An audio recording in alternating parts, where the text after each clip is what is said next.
Mi'raj, bagaimana perjalanan Rasulullah dan seterusnya, ini pasti sudah sangat sering mendengar. Saya hanya ingin menyampaikan beberapa hal yang berkaitan erat dengan perjalanan Isra Mi'raj ini, baik ini nanti hikmahnya ataupun pengertian-pengertian yang kita bisa ambil dari peristiwa Isra Mi'raj itu sendiri. Peristiwa Isra Mi'raj itu adalah satu peristiwa yang sangat-sangat kontroversial. Bukan hanya kontroversial bagi mereka yang non muslim, tapi bahkan umat Islam sendiri sampai dengan hari ini. Mulai dari awal Rasulullah menceritakan tentang peristiwa Isra Mi'raj itu sampai dengan hari ini masih tetap diperdebatkan. Kalau di dalam umat Islam sendiri, walaupun dalam perkembangannya di kemudian hari masih tetap ada yang mempertanyakan realita dari peristiwa Isra Mi'raj itu sendiri. Ada yang mengatakan tidak mempercayai bahwa peristiwa Isra Mi'raj ini benar-benar dilaksanakan oleh Rasulullah secara zahir.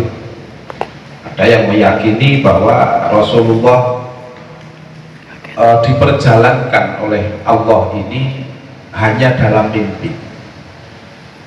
Ada lagi yang mengatakan bahwa Rasulullah diperjalankan oleh Allah dalam Isra Mi'raj ini hanya ruhnya, tanpa jasadnya, dan macam-macam. Akan tetapi dalam etimologi bahasa Arab, ini satu yang menjadi pijakan kita yang harus kita yakini. Di dalam etimologi bahasa Arab, ketika Allah menyebutkan abdun, untuk menyebutkan seseorang, maka Allah memaksudkan bahwa orang yang disebutkan ini adalah manusia seutuhnya, jiwa dan raganya. Nah, dari ayat yang tadi dibacakan oleh teman-teman kalian tentang Isra Mi'raj, subhanalladzi asra bi 'abdihi lailan minal masjidil haram ilal masjidil aqsa dan seterusnya tadi, di situ tersebut Allah spesifik menfirmankan subhanalladzi asra bi 'abdihi. Artinya Nabi Muhammad di sini disebutkan sebagai abdul. Berarti apa? Seperti saya katakan tadi dalam etimologi bahasa Arab, bahwa ketika disebutkan abdul, maka di situ yang dimaksudkan oleh Allah yaitu manusia seutuhnya, jiwa dan raganya. Berarti Rasulullah melaksanakan perjalanan Isra Mi'raj ini benar-benar seutuhnya Nabi Muhammad, orang mekur ngipi, orang mek rohnya saja. Ini yang harus kita yakini dan harus kita pahami. Jadi setelah ini sampean jangan lagi ragu-ragu ketika mamane nek wong ngomong nopo ya masuk akal. Apa jenenge perjalanan sakmono dae mekur dilakoni dalam waktu sepertiga malam. Ini sejak awal dalam keterbatasan informasi yang dimiliki oleh umat Nabi Muhammad di awal-awal ini, Rasulullah sudah membuktikan bahwa perjalanan beliau ini benar-benar dilakukan. Dimana ketika Rasulullah itu menceritakan pertama kali, ya, ketika Nabi Muhammad menceritakan pertama kali tentang Isra Mi'raj ini, yang langsung syahadah membenarkan bahwa kemudian ada adik-adik misanan Rasulullah, adik sepupu Rasulullah, yaitu Ali bin Abi Thalib, kalau membawa wajah terus dalam beberapa orang yang lain hanya sebagian saja. Sebagian yang lain ragu-ragu, bahkan sebagian ini ada yang kemudian murtad, ada yang kemudian tidak percaya dengan apa yang diceritakan oleh Rasulullah itu, kemudian berbalik, tidak percaya atau keluar dari keimanannya kepada Rasulullah dan Allah Subhanahu wa Ta'ala.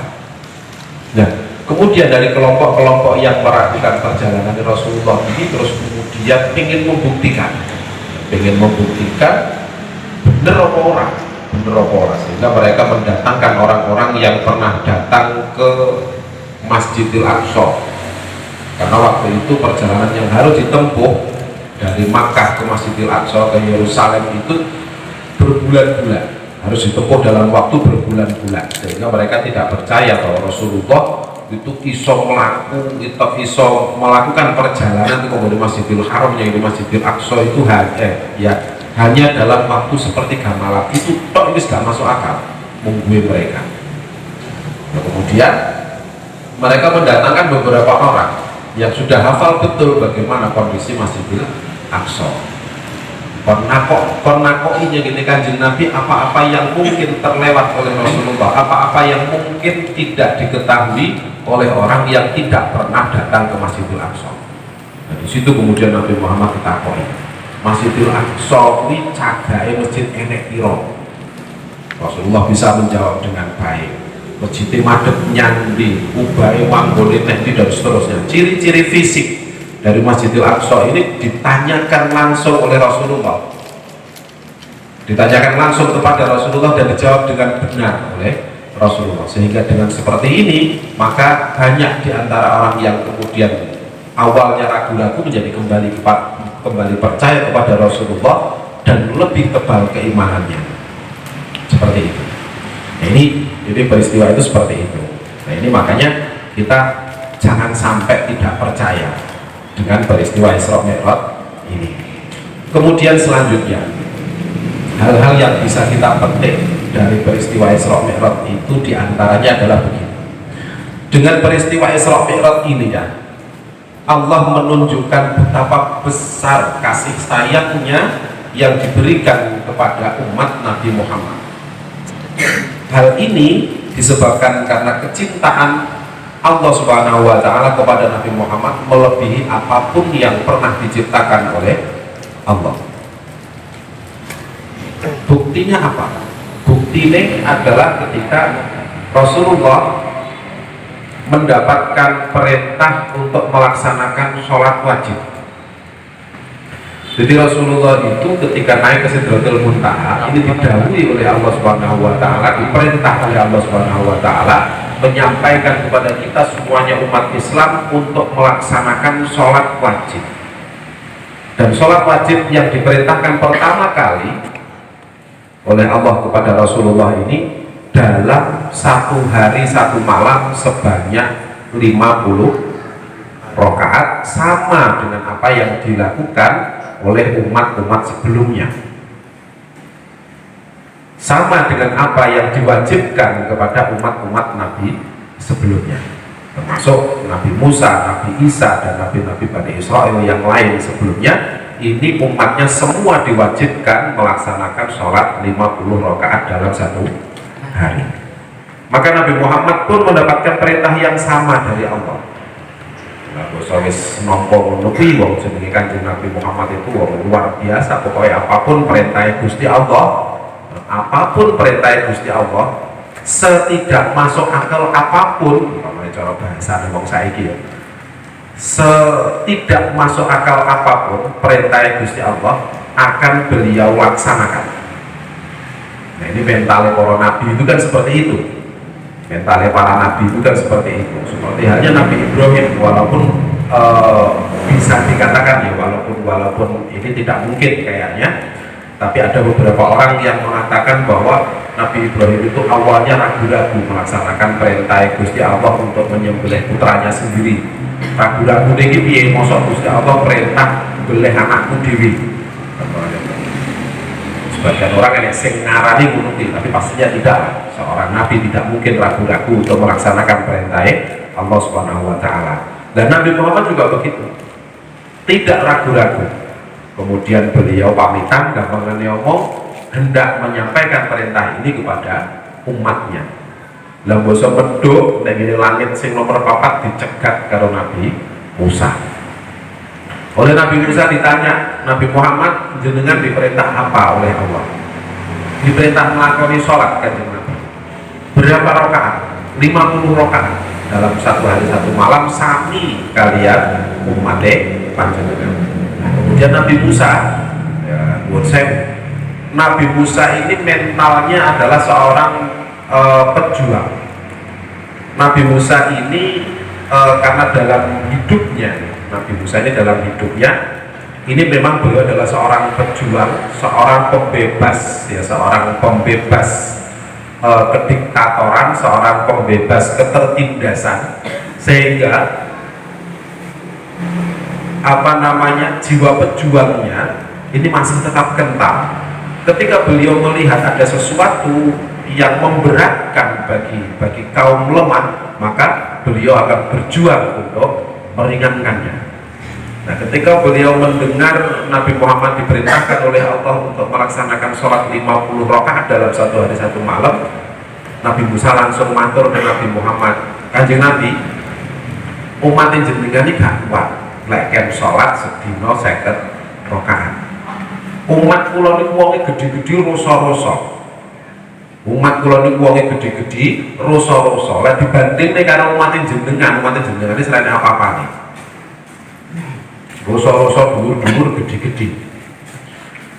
Lah, umat kula sing kaya ngoten niku lho, nglakoni salat sedina 50 rakaat niku kabotan napa malih umate jenengan.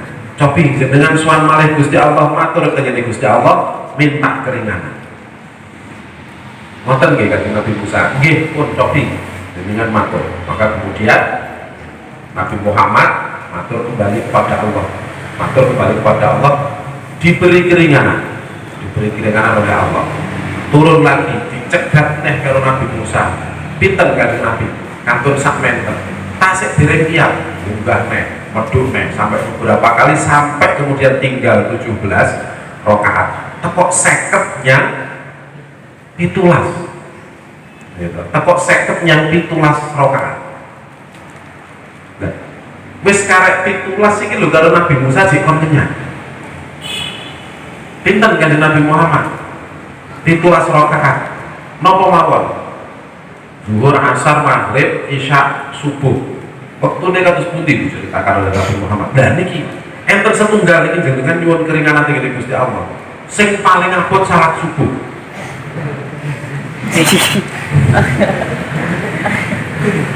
Iki wis ditebak karo Nabi Musa, awake dhewe wong paling kabutan nek salat subuh.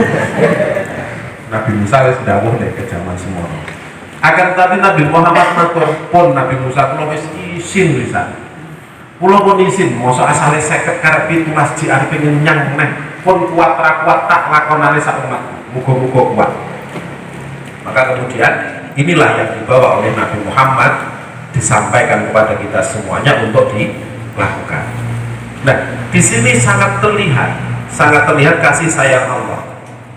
Yang menjadi pertanyaan kan ini, apa Gusti Allah ki orang ngerti nek umat Kanjeng Nabi Muhammad ki ora kuat nglakoni salat sedina 50 rakaat. Apa jek luweh ngerti Nabi Musa timbangane Gusti Allah? Iki kan padha karo kae kiai sing meseni santrine nalika apa jenenge pamitan mulih kan enek santri kan. Jadi santri ki mondok wis 15 tahun ra kuliah. Sampeyan kan 15 dino nggak boleh sekepung kabeh. Iki ada santri ku saking tekate gede oleh tolabul ilmi dhewe sampai 15 tahun nek pondok wis gak ada muli-mulian. Gak ada muli-mulian 15 tahun. Nah, setelah 15 tahun sudah khatam beberapa kitab, banyak kitab sudah dikhatamkan. Pamitan yang gini kiai ini kan. Pamitan yang gini kiai. Kiai nyuwun ngapunten, kula badhe disambang riyin teng griya kula dangu mboten panggih kaliyan tiyang sepuh kula. Oh iya Le, iya Kak, sampeyan mulya dhisik gak apa-apa. Engko lek wis cukup sampeyan ndang balik nyang pondok ya. Nggih Yai. Aku pesen Kak. Dalem Yai, siap. Napa ingkang panjenengan pesenaken? Napa ingkang pesenaken insyaallah kula laksanakaken. Ngene, sampean tak pesen. Engko nek dalan, lek kepethuk kesulitan apapun, sampeyan sebut jeneng kuping telu. Sampai celuk jeneng kuping telu, insya Allah kesulitan sampeyan hilang. Ngoten ya iki. Heeh. Nggih pun terus berangkat.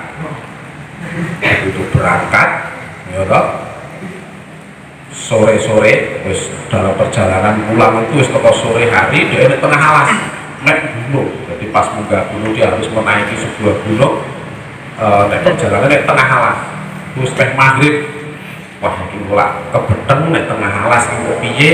Di mana dan seterusnya alasnya ya akeh hayawani galak dan seterusnya.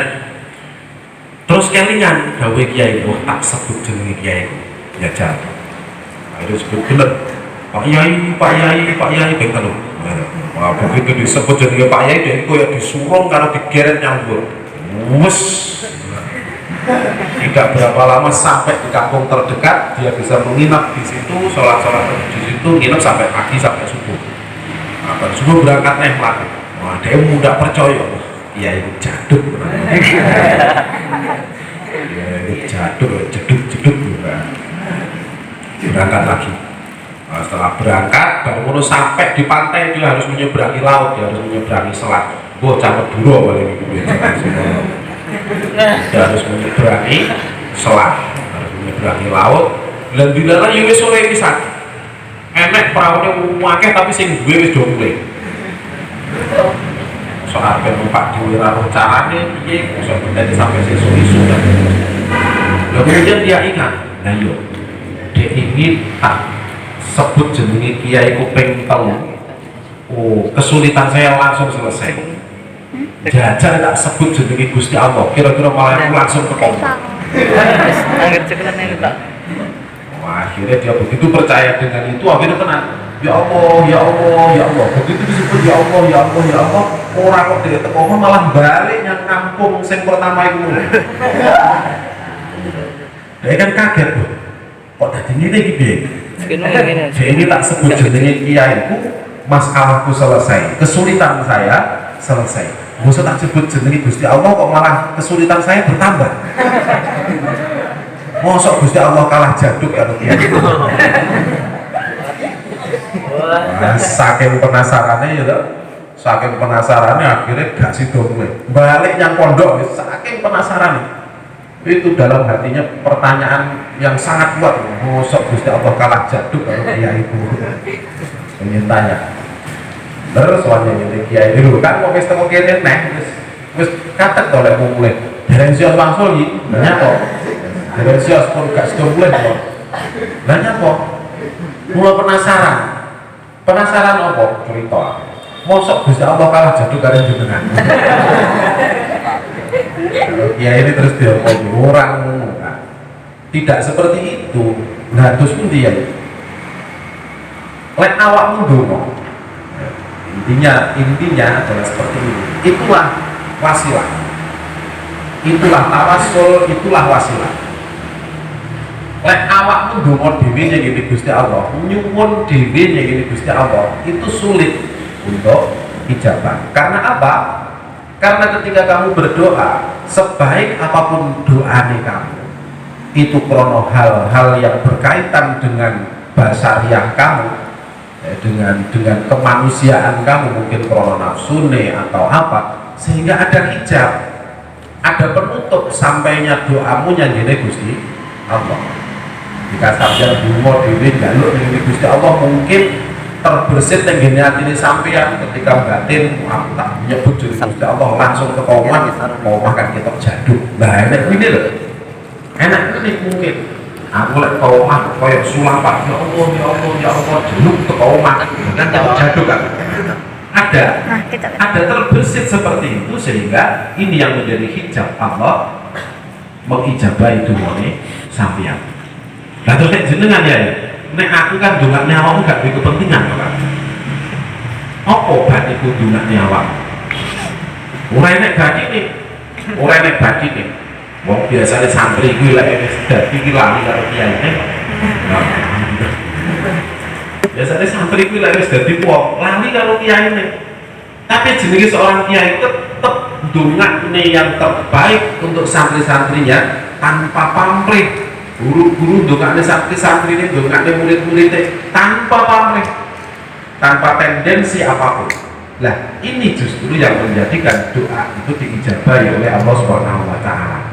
Nah kenapa sampai menyebut jenengmu Pak Yai pintu kok terus langsung selesai? Soalnya apa? Kabeh kiai kuwi nyuwunne santri-santrine dadi wong apik, dadi wong gampang urusane, kesulitan-kesulitane digawe mudah oleh Allah Subhanahu Wa Taala. Intinya dunia kiai kan di santri ini murni.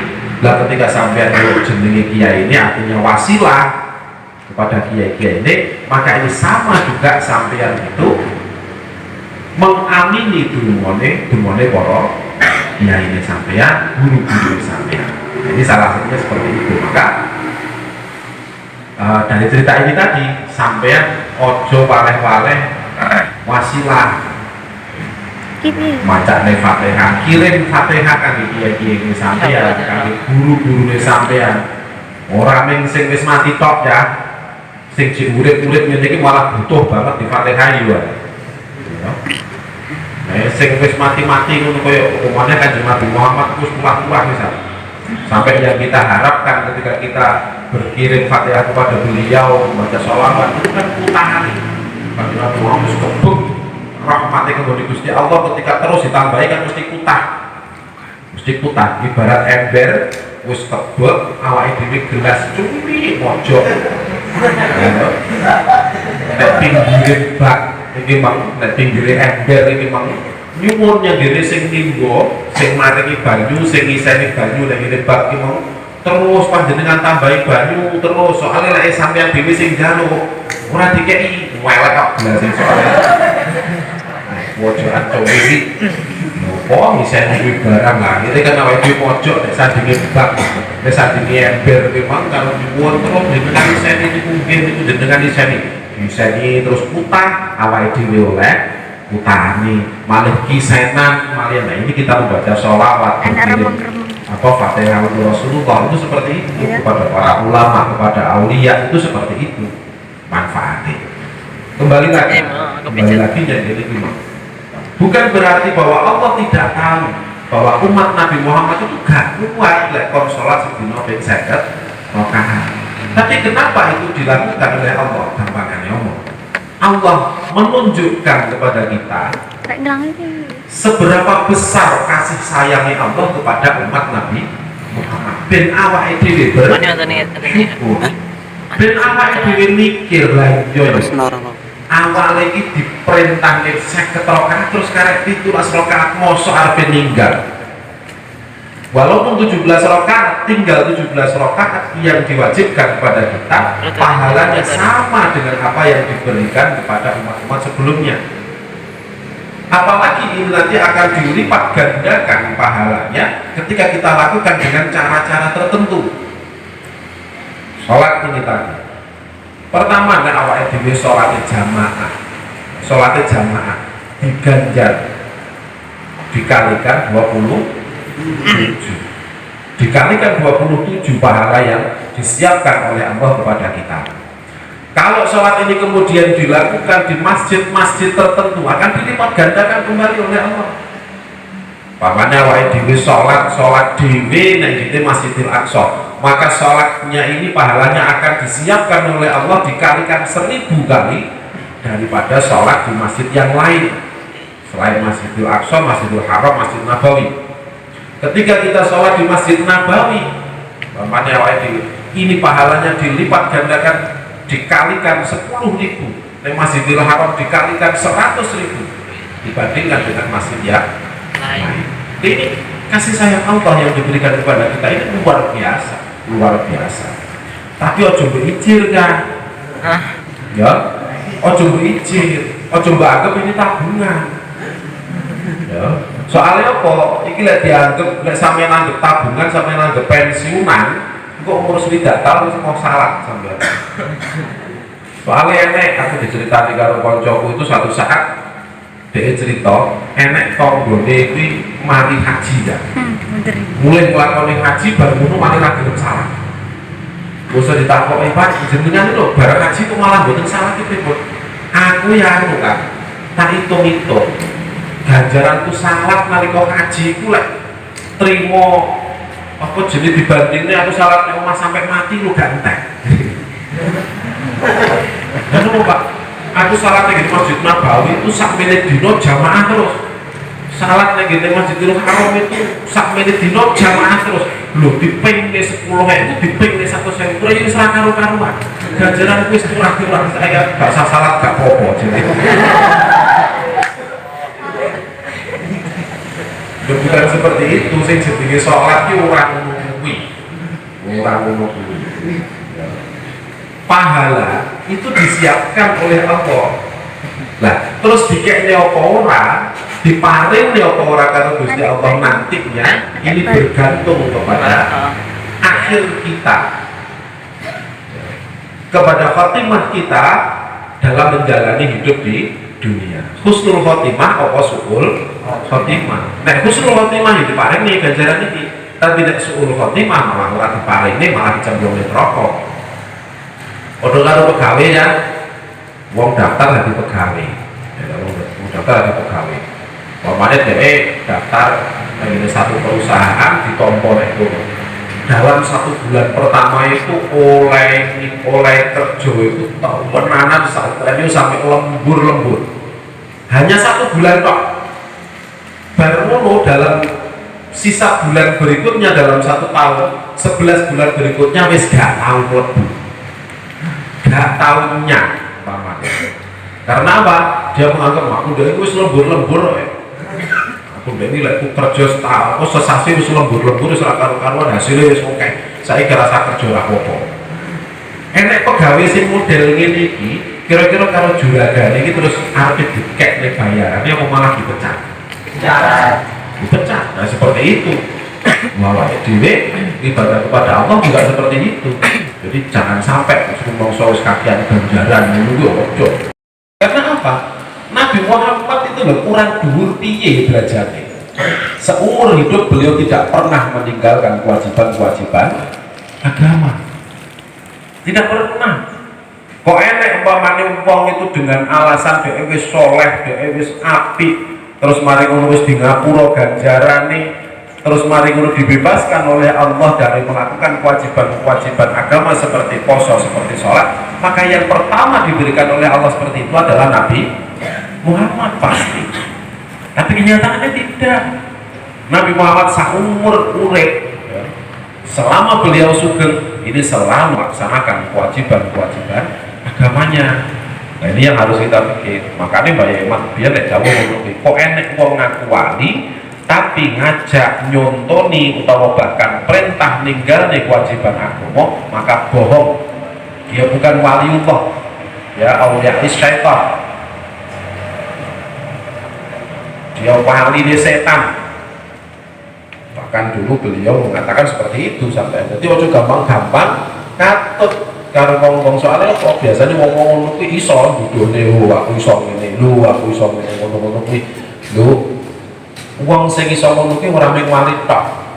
Tukang sihir malah pinter. Sihir itu pinter. Jadi jangan gampang-gampang takjub dengan apa-apa yang tidak biasa bisa dilakukan oleh orang umumnya.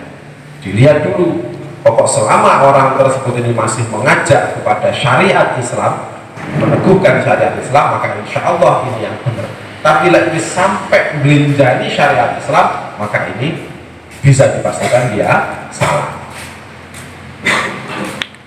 Kemudian kasih sayang Allah yang diberikan kepada umat Nabi Muhammad, bukti lain kasih sayang Allah yang diberikan kepada umat Nabi Muhammad karena kecintaan Allah kepada Nabi Muhammad yang lain diantaranya adalah bagaimana hukum Islam yang dilaksanakan pada masa Nabi Muhammad ini masih bisa disucikan dengan cara 7 kali basuh, salah satunya dengan dicampur dengan kurang. Ini salah satu. Ini kalau pakaian, kalau kulit wakilah. Kalau kulit yang kena, maka ini harus diiris. Kiloran asu atau kiloran babi mau tangannya kayak ini. Ini kudu diiris dibuang, karena tidak bisa disucikan. Tapi zaman Kanjeng Nabi Muhammad masih bisa disucikan seperti itu. Nah ini salah satunya. Salah satunya seperti itu. Kemudian kalau ada orang yang melakukan maksiat pada zaman Nabi Musa itu, maka begitu dia diperingatkan oleh Nabi, dia kok ingkar, dia bisa langsung mendapat kutukan dari Allah. Di zaman Nabi Musa seperti itu. Kalau itu ada salah satu umat yang melanggar Yaumus Sabat gitu, salah satu kelompok umat Nabi Musa yang hidupnya di pinggir pantai, ya, dia melanggar ketentuan hari Sabat, hari Sabtu. Umat Nabi Musa itu kan lek dino setu itu kudu ngeblok, jadi mulai masuk ngasar. Dino Jumat itu harus masuk ke rumah wis ora nyang dindi, ora nyapa-nyapa meng ibadah yang Gusti Allah sampai besok ngasare dino Setu. Gak oleh nyambut gawe wis ora nyapa-nyapa. ya musabat itu. Nah ini ada sekelompok umat Nabi Musa sing langgar karena apa? Dia uripe di pantai, pekerjaannya nelayan. Lah mereka merasakan jenenge golek iwak iku lek liyane dina Setu angel ra utuh. Yolo mancing barang iki semua angel. Begitu masuk dina Setu mereka merumahkan diri, mengisolasi diri sendiri, physical distancing. Bahasa saya physical distancing itu lo mereka nginguk konjen dilo jenenge iwak kaya ngece. Jenenge iwak kaya ngece, sak renane iwak, sak oke-oke iwak iku ning ngene pantai mencolot-mencolot mungkin karo melek-melek. Lah kan gregeten to. Mereka gregeten wah iwak ya, awas itu ten apa ngono kuwi. Nek dino Minggu bila ya angin ora wis dino Sabtu malah ngece. Akhirnya ada yang berinisiatif punya gagasan gawe buku kesangan iwak gawe jemuah sore jemuah berduhur itu dipasang bareng asar kayak merumahkan diri satu sore dicukup bahwa kebek mune. Nah ini wis melebihi daripada mancing seminggu ini akhirnya diterok nih kalau tangga-tangga nih, tapi Setu malah meliburkan diri dengan cara seperti itu, masang wudhu. Nah, kemudian Nabi Musa didhawuhi karo Gusti Allah, Nabi Musa kelainan umatnya sampai sing bakar. Peringat no, lek ora kene lho peringat niku tak tutup. Peringatkan betul Nabi Musa mereka ikan lho, mboten Kanjeng Nabi. Sinten sing langgar dina Setu? Wong kula nggih panggahnya ngomah. Panggahnya ngomah, tapi masang wudhu kula masange niku jemuah. Pulau masalah itu jemuah, juku malam, minggu. Boten kalau Setu, nggih bangga. Wah, kau diperintahin jenengan, terus Bani Israel ini. Bani Israel, makanya wong ngengkelan itu dijuluki Bani Israel kan gini. Bani Israel ini jadi ngengkelan ini soal kurorene, tiada duanya di dunia. Makanya kan saya ini negara-negara yang mau bersekutu dengan Bani Israel biasanya terus mengalami kemajuan duniawi yang luar biasa. Makanya semuanya bukan ngengkel, ngeyelan, moh kalah. Bahkan kan diabadikan dengan Al-Quran yang di surat Al-Baqarah itu lain lagi nanti ceritanya dia bina entek. Tetap ngengkel menurut gak terima sampai kemudian oleh Nabi Musa diperingatkan. Lek awak murah gelem tobat, nah murah gelem tobat. Karena Gusti Allah kaum disiksa oleh saya ini. Mau memang kalau salah, kesannya kalau bisa Allah disiksa, malah nanti aku, ya wes, ada disiksa tenan karo Gusti Allah, dadek nih ketek kabeh, dadek nih ketek kabeh, mau sak, apa, sak kampung atau sak anu dari ketek kabeh, nah baru boso wes wujud dari ketek tenan mereka menyatakan taubat, mereka mengakui kesalahannya menyatakan taubat. Lah, ketika kita tidak karena ini kan salah satu dosa besar pada zaman itu melanggar hari Sabtu, maka hukumannya tidak hanya berhenti sampai di situ ya. Ini perbedaannya dengan umat Nabi Muhammad. Umat Nabi Musa itu contohnya ya, ketika menyatakan taubat oleh Nabi Musa didhawuhi, ya wis awakmu taubat. Satu syarat lagi yang harus kamu lakukan, nek pengen tobatmu ditampa karo Gusti Allah, kamu harus membunuh diri kamu sendiri. Harakiri kalau orang Jepang harus membunuh diri sendiri. Ini kan beratnya seperti itu. Nyajal ya pemohon umatnya kan di Nabi Muhammad kalau lebih entek banget. Anggur mau ngelakoni dosa, tobat, kon bunuh diri entek paling wis. Entek rene wong Islam. Nah ini besarnya kasih sayang Allah yang diberikan kepada kita seperti ini contohnya. Dan yang sangat terlihat adalah peristiwa Isra Mi'raj ini. Masih banyak lagi kan hikmah-hikmah yang bisa kita ambil yang harusnya dengan ini kita lebih bersyukur kepada Allah Subhanahu wa Ta'ala. Kita harus lebih bersyukur kepada Allah Subhanahu wa Ta'ala atas semua rahmat, semua kasih sayang yang diberikan kepada kita. Ini harus lebih bersyukur lagi. Ini banyak sekali. Nah, oleh karena itu marilah kita banyak-banyak membaca sejarah-sejarah semacam ini ya. Yang pertama untuk mempertebal keimanan kita, Kemudian yang kedua juga untuk menambah rasa syukur kita kepada Allah supaya kita tidak berpaling kemanapun selain Allah dan Nabi Muhammad. Kita bersyukur banyak sekali. Kemudian yang ketiga, dengan hal-hal semacam ini mari kita memperbanyak rasa syukur kita kepada Allah. Bukan hanya dengan selalu mengucap alhamdulillah, akan tetapi juga kita wujudkan dengan perbuatan-perbuatan, dengan menambah ibadah-ibadah kita kepada Allah baik yang wajib maupun sunnah. Ya, kita pertebal keimanan kita, kepercayaan kita kepada Allah dengan menyandarkan segala hal kepada Allah, ya, supaya kita lebih bersyukur, supaya kita lebih beriman kepada Allah Subhanahu wa Ta'ala. Tidak cukup hanya membaca alhamdulillah, alhamdulillah. Ya ini baik ya, sampean mamane menetapkan diri wiridannya alhamdulillah, mamane wis ini kalau rasa syukur dengan Gusti Allah sawaya-waya alhamdulillah, gak masalah. Bagus, malahan bagus. Artinya apa? Orang itu kan biasanya wong pilek dalam keadaan kepepet ya, wong pilek dalam kondisi terjepit, kepepet, kaget semisal, maka yang keluar dari mulutnya itu adalah yang biasa dia ucapkan. Biasanya ngomong, mulai gak ngandel cablet kocong ngedepi dicablet kok musim metu tuh kok apa lah biasanya wiridane kuwi. Ngono ae kan ngene ta. Jadi cilikane wong-wong sing sakbaraanku biyen kalau cilikane bocah-bocah saiki itu kan rada beda. Ada kesukaan sing padha jane nek cara sakbaraanku biyen seneng golek jangkrik ngono kuwi diadai apa kandang orang dia digawekne kandang toko nggone uji bambu itu sudah foto sebenarnya angin kanggo bengi jereke tolak nyamuk barang. Soalnya zaman semono kan belum ada TV, zaman cilik aku ya hiburane ya kuwi.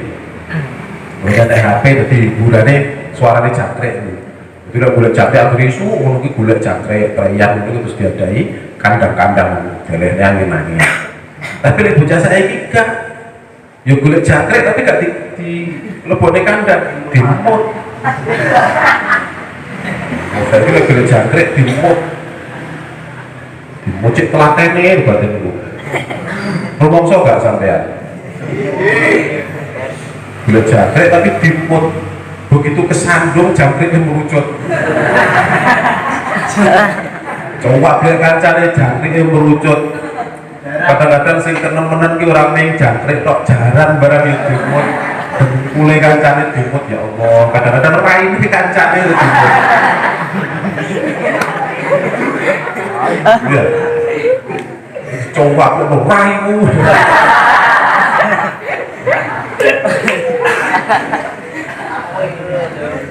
Saya ini kan ngomongin gula balik, tapi sih paling sering itu masalahnya wis zaman modern ya kira panganan panggah gaplek waplek itu gaplek seperti itu. Nah uang itu biasanya ketika kepepet itu sing metu teko cangkeme ya apa sing biasa di umehne lek biasanya pisau maka ketika kaget sing metu ya pisuane ngono gitu. Ini alangkah ngerinya ya, alangkah ngerinya ketika kita akan mati. Sebab apa? Wong nek arepe mati iku padha karo wong kaget sing berlipat ganda. Kesadarannya hilang, nalare hilang, uteke hilang. Sehingga apa yang keluar dari mulutnya adalah apa yang biasa dia ucapkan. Padahal jaminannya wong husnul khotimah itu adalah siapapun orang yang akhir kalamnya adalah la ilaha illallah atau kalimat-kalimat thayyibah yang lain. Lha terus sampai mati panggah jurak, jangkrik kira-kira terus piye? Jajal. Apa malaikat? Lah, ora trimo ditapuk. Jowo-jowi karo linggis itu mungkin. Loh ini ngeri ya, makanya itu saya sangat menganjurkan gantinen kebiasaan unimu itu dengan kalimat-kalimat thayyibah. Apa lah sing mbok senengi? Biasanya sing disenengi itu sing apa berdasarkan pengalaman hidup sampai merasa mendapatkan rahmat Gusti Allah, oke akhirnya wiridane alhamdulillah, rumangsa dosane oke akhirnya astagfirullah, dan seterusnya mengagumi Gusti Allah subhanallah dan seterusnya. Itu pasti ada ceritanya kiai nek daerah Demak Modi. Jadi kiai itu masya Allah begitu merasakan kenikmatan yang diparingi Gusti Allah itu tidak ada batasnya, sehingga sak wayah-wayah itu mengucapkan alhamdulillah, wiridane alhamdulillah, sehingga ketika dikabari opo ya karo tanggane mesti alhamdulillah. Tanggane ngabari yai niki kula panen alhamdulillah, yai kudus kula mana alhamdulillah, yai mbah kula mati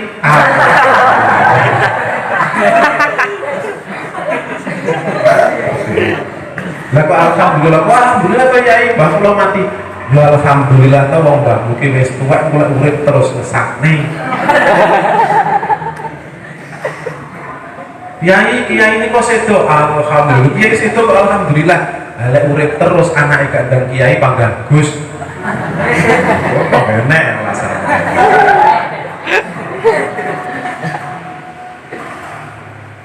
Paham? Sedikit lagi. Nah satu saat kiai itu diundangi ngaji dah. Diundangi ngaji, budal ngaji ke dibonceng karo putrane, mulai dibonceng karo putrane numpak sepeda motor. Su buyare iki pas bareng karo buyaran cah sekolah. Lho, sepeda motor. Mari ngono terus buyaran liwat ngarepe SMA. Pas buyaran.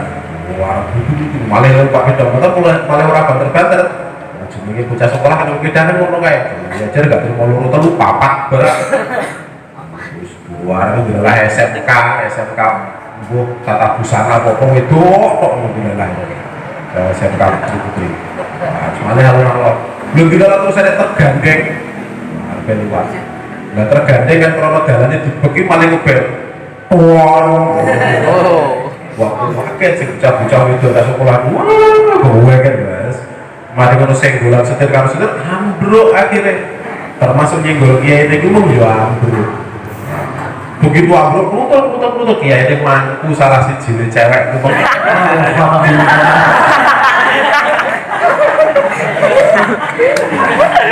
Si muring-muring putrane ya, putrane muring-muring mau apa ini misi pasti ceblokan cewek. Beliau dawe ya menurut aku sing terpikir gitu, mereka alhamdulillah itu loh le. Kalau biasanya uniku ya alhamdulillah. Ya seperti itu. Nah ini beliau komunis itu kira-kira ya terus kemudian alhamdulillah. Oh, kita akhiri dengan bersama-sama baca Al-Quran dan seterusnya berdoa.